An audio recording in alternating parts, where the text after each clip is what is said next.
Today we're removing the stereo from an I-series Infiniti. We're going to start with our pry bar and gently pry the AC vents at the top of the car stereo from the car, releasing clips. These clips release with pry pressure. We're going to pull this AC vent assembly forward, access the connector, and release it.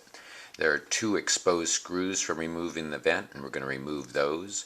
Gently pry the back edge of the insert on the center console back while we have room. Set the parking brake, then shift to a lower gear and continue prying this panel up and removing over the gear shift. There are two exposed screws at the bottom of the car stereo and front panel. Remove these screws and pull the entire panel forward.